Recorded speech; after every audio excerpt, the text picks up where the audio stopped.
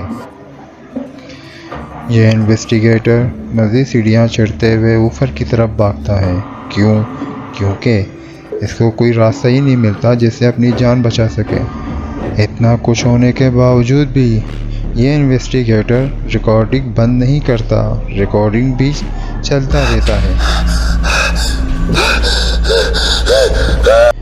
آج اس انویسٹیگیٹر کی زندگی تھی اور قسمت بھی اچھی تھی، اسے بنانے کے لیے ایک اچھی ویڈیو ملی اور بھاگنے کے لیے ایک اچھی جگہ۔ نمبر 5، آج کی ہماری 5ویں ویڈیو یوٹیوب چینل بش تنگ نے اپلوڈ کی ہے جو CCTV سے ہے۔ اس ویڈیو میں ہم دیکھ سکتے ہیں کہ خاتون آفس میں کام کر رہی ہوتی ہے، اس کے پیچھے دروازہ کھل جاتا ہے اور اس کے بعد اس خاتون کے بالوں کو کوئی ٹچ کرتا ہے جس سے خاتون ہڑبڑا کر اٹھ جاتی ہے اور پیچھے دیکھتی ہے مگر اسے وہاں کوئی نظر نہیں آتا۔ اس واقعے کے بعد خاتون وہاں سے چلی جاتی ہے۔ آپ بھی دیکھیے۔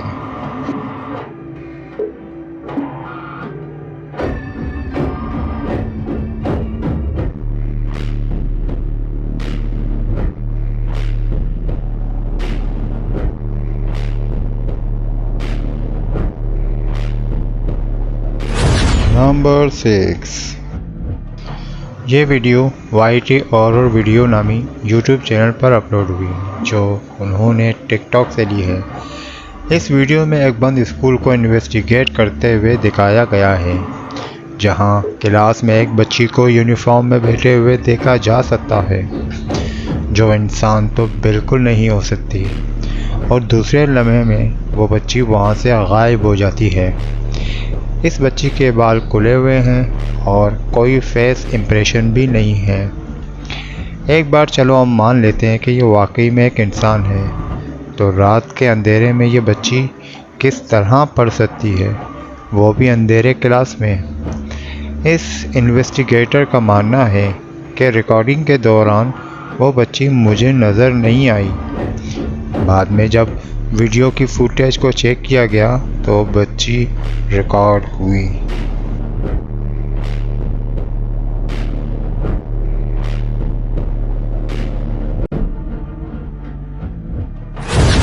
نمبر 7،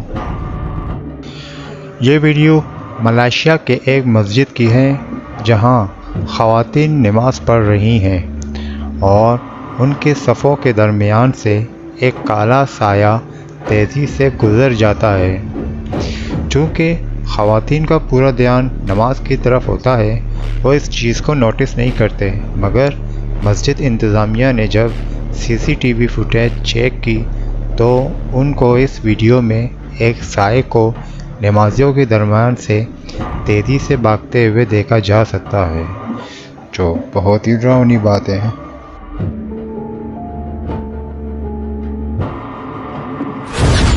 نمبر 8، ہماری آج کی آخری ویڈیو بھی YT ہارر ویڈیو نے شیئر کی ہے اور وہ بھی ایک CCTV فوٹیج ہے۔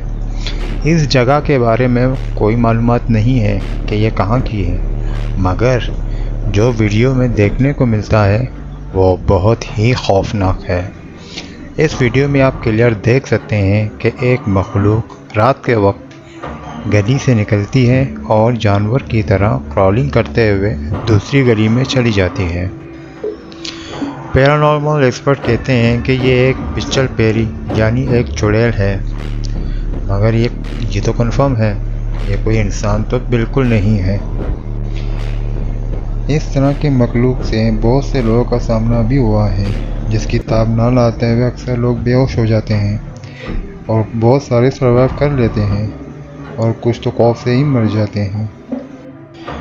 ہم تو دعا کرتے ہیں کہ ہمارے کسی ویور کا سامنا اس طرح کی مخلوق سے نہ ہو۔ تو دوستو، یہاں ہماری ویڈیوز کا سلسلہ ختم ہوتا ہے۔ اب چلتے ہیں آج کی ہارر اسٹوری کی طرف، جو قصہ ڈائری نامی یوٹیوب چینل نے اپلوڈ کی ہے، جو بہت ہی خوفناک ہے۔ آپ ضرور سنیے۔ تو آئیے چلتے ہیں آج کی کہانی کی طرف۔ میں نے سوچا جب تک میں اپنا کوئی کاروبار شروع نہیں کرتا کیوں نہ والد کے کاروبار میں ان کا ہاتھ بٹا کے کچھ تجربہ حاصل کیا جائے۔ ان دنوں میرے والد پنجور میں لیے ایک گھر کی وجہ سے بہت پریشان تھے۔ پنجور جیسے دور دراز قصبے میں کسی کے کہنے پر ایک گھر خریدا کہ کچھ عرصے بعد اضافی پیسے سے بک جائے گا اور کچھ منافع حاصل ہو جائے گا، پر اسے خریدنا تو ایک طرف، ہر کوئی بغیر دیکھے ہی نہ بول دیتا تھا۔ میں نے اپنے والد سے اس مکان کی بابت پوچھا تو والد تشویش سے بولے کہ کچھ سمجھ میں نہیں آ رہا۔ اس علاقے میں اس مکان سے متعلق عجیب و غریب کہانیاں زبان زد عام ہیں۔ کوئی کہتا ہے وہ گھر سالوں سے ویران پڑا ہے، اب آباد ہونے کے قابل نہیں، اور کوئی کہتا ہے وہ گھر آسیب زدہ ہے اور اسے خریدنا اپنی موت کو دعوت دینے کے مترادف ہے۔ بہت سا سرمایہ اس گھر کی خرید میں جھونک دیا، اب سب ڈوبتا ہوا نظر آ رہا ہے۔ والد کی پریشانی دور کرنے کے لیے میں نے اس مسئلے کا حل نکالنے کا فیصلہ کیا۔ میں کچھ دن اگر اس گھر میں جا کے قیام کروں اور وہاں گھر میں رہتے ہوئے اسے بیچنے کی کوشش کروں تو یقیناً جب لوگوں کو وہ گھر آباد نظر آئے گا تو بہت آسانی سے بک جائے گا۔ میں نے والد کو صلاح دی، بہت معقول بات ہے بیٹا، پر سوچتا ہوں اگر وہ گھر واقعی خطرناک ہوا اور تمہیں کوئی نقصان پہنچا تو پھر میں یہ خطرہ مول نہیں لے سکتا۔ والد نے شفقت سے میرے کندھے پہ ہاتھ رکھتے ہوئے کہا، آپ فکر نہ کریں، میں پڑھا لکھا ہوں، دنیا گھوم چکا ہوں، اپنی حفاظت کر سکتا ہوں، اور اگر کوئی خطرہ محسوس ہوا تو میں لوٹ آؤں گا اور پھر اس گھر کو گرا کر صرف زمین کو بیچ دیں گے، کچھ رقم تو واپس آ ہی جائے گی۔ میں نے والد صاحب کو تسلی دے کر مطمئن کیا اور اگلے ہی روز پنجور کی طرف روانہ ہو گیا۔ دیہی حسن میں ڈوبا ہوا دور دراز ایک چھوٹا سا قصبہ تھا جہاں زندگی کی مناسب سہولیات موجود تھی، اور آخر تھوڑی ہی تگ و دو سے مجھے میرا مطلوبہ گھر مل گیا۔ ایک رستے کے آخری سرے پر الگ تھلگ یہ گھر دیکھنے میں واقعی ویران اور کچھ اداس سا لگ رہا تھا۔ والد نے رنگ و روغن اور مناسب مرمت کروا دی تھی، پر اس کے ارد گرد جھاڑیاں اور ویرانی بتا رہی تھی کہ شاید گاؤں والوں کی آمد و رفت اس گھر کی طرف بہت محدود ہے۔ میں گھر کے اندر داخل ہوا، گھر کا ایک سرسری سا جائزہ لیا۔ 4 کمروں کے سامنے وسیع ہال تھا، دیکھنے میں سب مناسب لگ رہا تھا، اور والد نے مرمت کا کام بھی خوش اسلوبی سے کروا کے اسے رہنے کے قابل بنا دیا تھا۔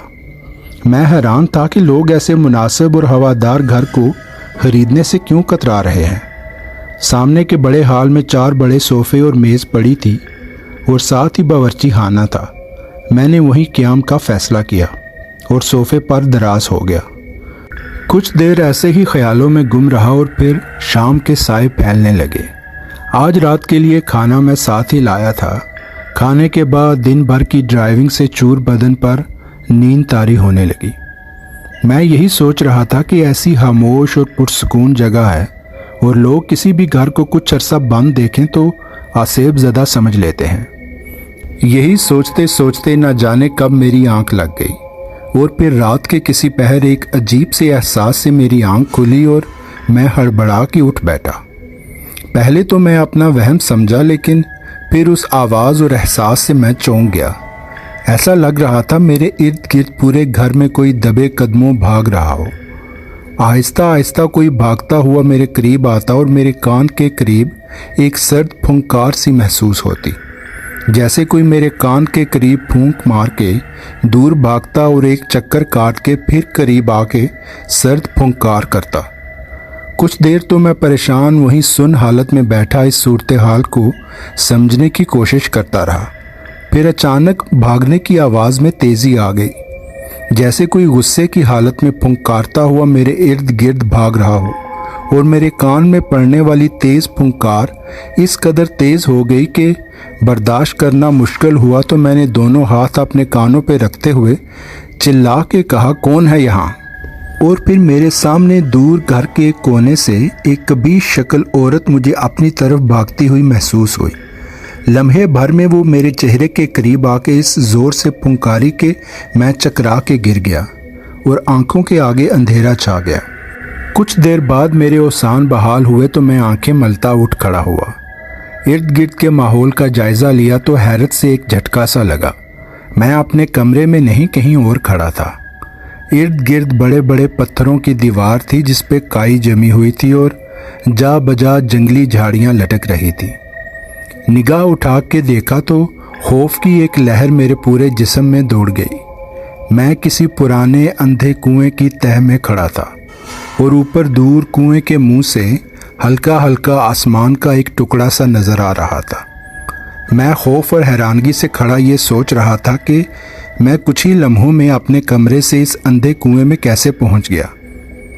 پھر میں نے اپنے آپ کو سنبھالا اور ہمت جمع کر کے مدد کے لیے کچھ آوازیں لگائیں، مگر میری پکار کی باز گشت وہیں کنویں میں بلند ہوتی اور وہیں دفن ہو جاتی۔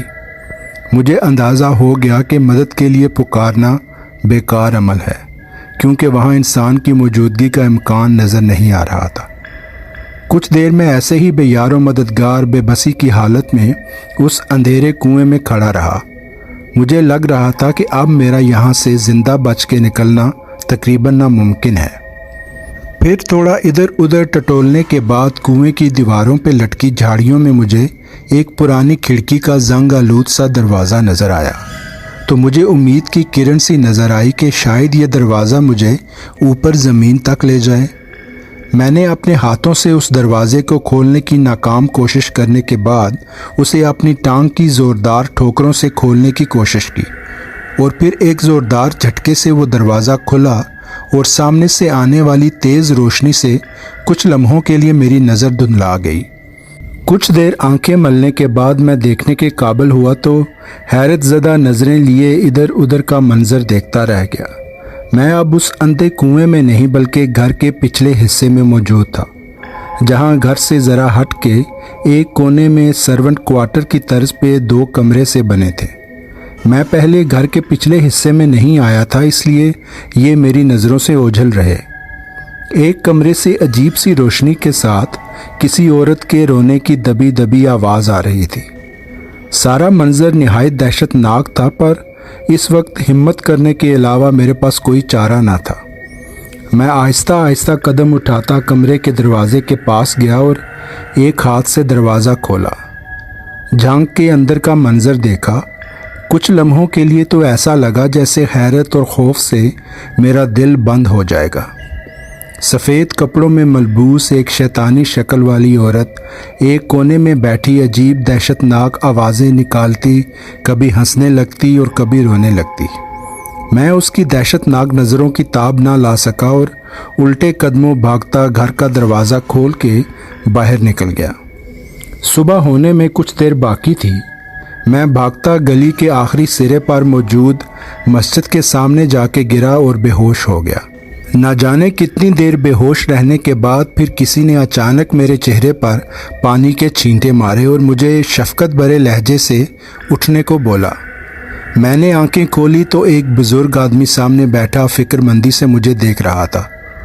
شاید وہ اسی مسجد کا کوئی نمازی تھا۔ میں اٹھ کے بیٹھا تو اس نے پریشانی کی وجہ پوچھی۔ میں نے سارا واقعہ من و ان سنا ڈالا۔ وہ تھوڑی دیر تشویش بھرے لہجے سے مجھے دیکھتا رہا اور پھر بولا کہ میں پچھلی 3 دہائیوں سے اسی قصبے میں رہ رہا ہوں۔ یہ آسیب زدہ گھر آج سے 25 سال پہلے چودھری شفقت نے بنوایا تھا۔ بہت مالدار آدمی تھا اور اس گھر میں اپنی اکلوتی بیٹی کے ساتھ رہتا تھا۔ اور پھر دیکھتے ہی دیکھتے وقت نے پلٹا کھایا۔ کاروبار میں پے در پے نقصان کی وجہ سے چودھری شفقت کوڑی کوڑی کا محتاج ہو گیا اور قرضے میں ایسا ڈوبا کہ اپنے گھر کا سامنے والا بڑا حصہ اپنے ہی کاروباری شریک دوست کو بیچ دیا اور خود اپنی بیٹی کو لے کر پیچھے اس سرونٹ کوارٹر میں منتقل ہو گیا۔ اپنی بیٹی سے اسے بہت پیار تھا۔ وہ اسے کسی چیز کی کمی نہ آنے دیتا اور ہمیشہ اپنی بیٹی کو یقین دلاتا کہ دیکھنا ایک دن اسی سرونٹ کوارٹر پہ ہم اپنا ایک شاندار گھر بنائیں گے۔ مگر اس کے کاروباری دوست کی یہ شدید خواہش تھی کہ وہ پورے کے پورے گھر کا مالک بن جائے۔ اسے قطعی یہ منظور نہ تھا کہ گھر کے ایک حصے پہ چودھری شفقت اپنا قبضہ جمائے بیٹھا رہے۔ اس نے چودھری شفقت کو منانے کی بہت کوشش کی کہ وہ مناسب پیسے لے کر یہ جگہ چھوڑ دے، پر چودھری شفقت نے وہ گھر بہت محبت سے بنوایا تھا، اس لیے اب چاہے اس کا سرونٹ کوارٹر ہی صحیح، پر اسے اس بات کی خوشی تھی کہ اب بھی وہ اپنے اسی گھر میں قیام پذیر ہے، اس لیے وہ کسی بھی قیمت پر گھر چھوڑنے کے لیے تیار نہ ہوا۔ اور پھر ایک دن اسی بات کو لے کر چودھری شفقت اور اس کے دوست کے درمیان تکرار ہوئی جو ہاتھا پائی تک جا پہنچی، اور اس نے دونوں باپ بیٹی کو اسی سرونٹ کوارٹر میں قتل کر دیا، اور پولیس کی ملی بھگت کے ساتھ یہ ثابت کر دیا کہ چودھری شفقت نے غربت سے تنگ آ کر پہلے اپنی بیٹی کو قتل کیا اور پھر خودکشی کر لی۔ اس واقعے کے بعد ہی اس گھر میں عجیب پراسرار واقعات شروع ہوئے، اور پھر کچھ عرصے بعد ہی اس قاتل دوست کی لاش بھی اس گھر کے آنگن سے ملی۔ تب سے یہ گھر بند پڑا ہے، اور گاؤں کے چوکیدار نے اکثر رات کو اس گھر کی منڈیر پر ایک عورت کو چلتے ہوئے دیکھا ہے۔ مجھے لگتا ہے یہ اسی چودھری شفقت کی بیٹی کی روح ہے جو اپنے باپ کے گھر کی حفاظت کرنے کی کوشش کر رہی ہے۔ ان دونوں کی موت چونکہ اس سرونٹ کوارٹر میں ہوئی تھی، اس لیے میرا مشورہ یہی ہے کہ تم اس سرونٹ کوارٹر کو گھر سے علیحدہ کر کے یہ نیت کرو کہ گھر کا یہ حصہ چودھری شفقت اور اس کی بیٹی کے لیے مختص رہے گا اور اس کو کوئی نقصان نہ پہنچایا جائے گا۔ مجھے یقین ہے کہ ان دونوں کو گھر مل جائے گا اور وہ پھر کسی کو نقصان نہ پہنچائیں گے۔ مجھے اس بزرگ کی بات بہت مناسب لگی۔ صبح ہوتے ہی میں نے اس سرونٹ کوارٹر اور گھر کے درمیان ایک دیوار پہ کام شروع کروا دیا اور پورے سرونٹ کوارٹر کے ارد گرد باڑ لگوا کے اسے نقصان نہ پہنچانے کی نیت کے ساتھ محفوظ کر دیا۔ 2 دن میں کام مکمل ہو گیا، اور اس کے بعد بھی میں 3 سے 4 ہفتے اسی گھر میں رہا۔ پھر کوئی ناخوشگوار واقعہ پیش نہ آیا۔ گھر کو آباد دیکھ کر خریداروں نے بھی دلچسپی لینا شروع کی، اور اب اس گھر کی فروخت کے لیے آسانیاں پیدا ہونا بھی شروع ہوئیں۔